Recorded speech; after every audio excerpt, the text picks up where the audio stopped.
Hello students, मैंने आपको पिछली क्लास में रेशनल इरेशनल्स और नंबर लाइन पे कैसे डिनोट करते हैं रेशनल नंबर्स और इरेशनल नंबर्स को, ये सब बताया था। कुछ क्वेश्चन दिए थे, होपफुली आपसे हो गए होंगे। नहीं हुए तो आप मेरे को मैसेज करना, मैं अगली क्लास में वो भी करा दूंगा। मैं आज आपको बताता हूँ रियल नंबर्स। रियल नंबर्स क्या होते हैं? रियल नंबर्स क्या होते हैं? Two real number. इस वक्त वर्ल्ड में जितने भी नंबर प्रेजेंट है वो सारे रियल नंबर्स होंगे। रियल नंबर्स में सारे नंबर आ जाते हैं, इंटीजर्स, रेशनल, इरेशनल, सारे। टू रियल नंबर है, 0.2 रियल नंबर है, 0.33333333333333 वो भी रियल नंबर है, √2 रियल नंबर है, इन्फिनिटी तक होते हैं। रियल नंबर्स को सब डिवाइड, मतलब रियल नंबर ही रेशनल नंबर और इरेशनल नंबर भी रियल नंबर्स के पार्ट है। रियल नंबर्स को अपन फर्दर क्लासिफाई कर सकते हैं रेशनल नंबर्स और इरेशनल नंबर में। अब मैंने यहाँ पे एक टर्म लिखी है, आपने इसको देखो ऐसी, ये तो रियल नंबर्स होते हैं। अब मैं आपको एक चीज बताता हूँ लिखने का मेथड, ये है 3 3 3 3 3 3 3। अगर ये यहाँ पे खत्म हो गया, ये यहाँ पे खत्म हो गया, इसके आगे कुछ नहीं है, तो क्या आप क्या कहोगे इसको? ये रेशनल है, इरेशनल है? बताओ क्या कहोगे, क्या कहोगे? सिंपल दिख रहा है, रेशनल है। क्यों? पॉइंट हटाया, 1 लगाया, इसके जितने भी उतने 0 लगा दिए, रेशनल है। P अपॉन Q की फॉर्म में लिख दिया, वेयर P एंड Q दोनों इंटीजर्स हैं, Q नॉट इक्वल टू 0 है, रेशनल है। अब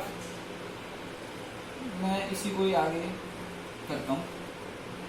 कैसे? मैंने यहाँ पे लगा दिए 3 डॉट। इसका मतलब क्या होगा कि ये आगे चलते ही जा रहे हैं, 3 3 3 3 3 3 3। जैसे एक अपन एग्जांपल लेते हैं, 9 डिवाइड बाय 10, ठीक है? 9 डिवाइड बाय 1 ले लो, तो ये क्या है? 0.0 लगाया, 9 1 जा 9, माइनस किया, 1 बचा, ठीक है? फिर 0 लगाया, 1, फिर 9, फिर 1, फिर 0 लगाया, फिर 1। तो आपकी जितनी मर्जी आप उतने जाओ, यहां पे तो 1 1 1 1 आता रहेगा ना। तो अब ऐसे जो आ जाते हैं, ये जैसे दिख रहा है कि 3 3 3 3 आया जा रहा है, सो ऑन। ये 3 डॉट्स का मतलब होता है सो ऑन, मतलब वो टर्म इन्फिनिटी तक जा रही है। ये बात होती है 3 डॉट। वैसे तो आज मिनिमम 9 तक बच्चे ऐसी मजाक सा करते हैं, 3 डॉट कहीं भी लगा देते हैं, पर इनका मतलब यही होता है मैथ्स में। तो अब क्या कहोगे आप इसको? इसको अपन कैसे लिख सकते हैं? मैं लिखने का मेथड बता रहा हूँ, 0.3 बार। ये जो लाइन है ना, लाइन, इसको अपन कहते हैं बार। अब ये लाइन जिसके भी ऊपर आ जाती है, उसका मतलब होता है कि वो जो डिजिट है, जैसे 3 के ऊपर आई, तो मतलब जो 3 है ना, वो ऐसे जाता ही जा रहा है, तो अपन उसको 0.3 बार लिख सकते हैं। एक और एग्जांपल लेते हैं, 0.25 25 25 25 25 एंड सो ऑन। अब किस पे बार आएगा? अब बार आएगा 0.25 पे।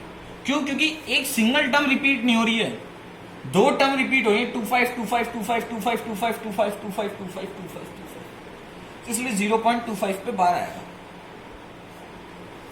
अब देखो एक और एग्जांपल, 0.2 36 36 36 36 इन्फिनिटी। अब ये क्वेश्चन बहुत ध्यान से देखो, एक बार खुद ट्राई करो, आप खुद लिख पाओगे क्या? नहीं लिख पाते हो तो मैं तो बता ही दूंगा। इसको कैसे लिखेंगे अपन? 0.236 पे बार आएगा। क्यों आएगा? क्योंकि जो 36 टर्म है वो रिपीट होती जा रही है, ना कि 2 तो बस एक बार आया और फिर नहीं आया। देखो यहाँ पे केवल 36 जो टर्म है वही रिपीट होती जा रही है, तो 36 पे बार आएगा, ठीक है? अब आप देखो कि मैं आपको बताता हूँ कि किसी भी टर्म को फ्रैक्शन में कैसे लिख सकते हैं, जो नंबर रेशनल है, इरेशनल। इसको अपन कैसे लिख सकते हैं? 2/1। बहुत सिंपल था, 3.3 को कैसे लिख सकते हैं, पॉइंट हटाया 10 लगाया, ये लिख दिया मैंने। और भी अपन, ये तो एग्जांपल आप सब जानते हैं कि इनको कैसे लिख सकते हैं। अब मैंने आपको अभी कुछ बताया था बार वाला, अब मैं आपको बताता हूं 0.3 बार। अब आप इसको, इस टर्म को फ्रैक्शन में कैसे लिख सकते हो, ये मैं आपको बताता हूं। इसका फर्स्ट स्टेप होना चाहिए, स्टेप फर्स्ट, स्टेप से समझना इजी रहेगा, ठीक है। क्या है, let x is equal to 0.3।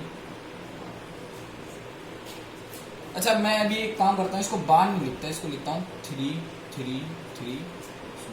तो इसको मैं ये लिख सकता हूं ना, लिख सकता हूं, ठीक है। अब आपने टर्म लिख दी। अब अपन को एक चीज देखनी है कि ये पता लगाना है कि बार कितने डिजिट पे आ रहा है। मतलब यहाँ पे 3 पे बार आएगा क्योंकि 3 3 3 रिपीट हो रहा है।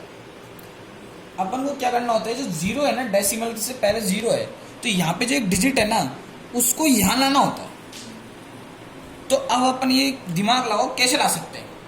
मैं 3 को 3.3333 कैसे लिख पाऊंगा जब मैं इसको 10 से मल्टीप्लाई कर दूंगा।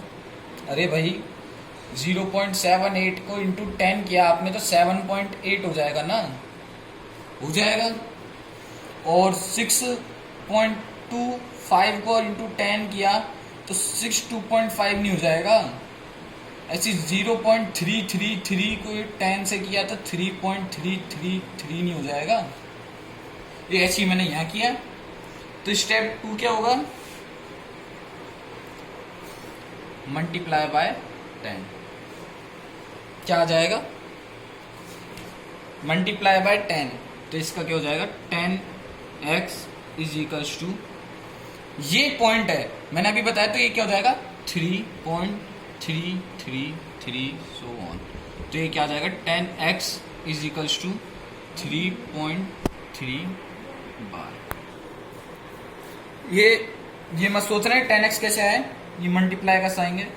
ये 10x इसलिए आया क्योंकि 10 को अपन ने इससे भी मल्टीप्लाई किया, 10 को अपन ने इससे भी मल्टीप्लाई किया, LHS इंटू RHS दोनों से किया बोथ साइड। तो ये 10x आ गया, ये 3.333, इसको मैंने ऐसे लिखा। इसको दो इक्वेशन फर्स्ट, इसको दो इक्वेशन सेकंड। अब आपका स्टेप थर्ड क्या कहता है, कहता कुछ नहीं है, मैं कह रहा हूं क्या कहता है।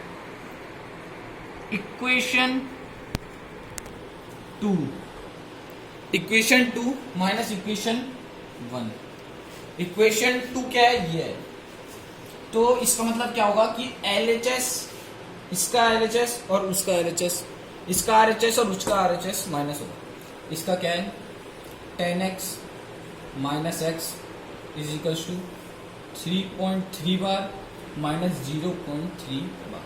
ये क्या हो जाएगा 9x, और ये क्या हो जाएगा 3 हो जाएगा ना। इसको 3.3 बार माइनस 0.3 बार, 3.3 बार माइनस 0.3 बार, 3 से 3 है 0, 3 से 0, 3 आ गया आंसर।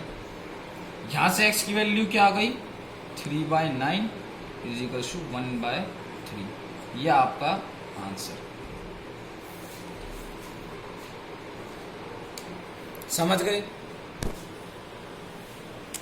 ये 3/9 और 1/3 इसका आंसर। ये थोड़ा सा भी आपको स्टार्टिंग में टिपिकल लग सकता है, मैं इसके ऊपर कई क्वेश्चन करेंगे अपन नेक्स्ट क्लास में। तो अभी बस आप ये समझ लो, मैं इस पे अभी क्वेश्चन भी नहीं दे रहा हूँ, नेक्स्ट क्लास में मैं इस पे और क्वेश्चन कराऊंगा, फिर आपको क्वेश्चन दूंगा करने के लिए, ठीक है।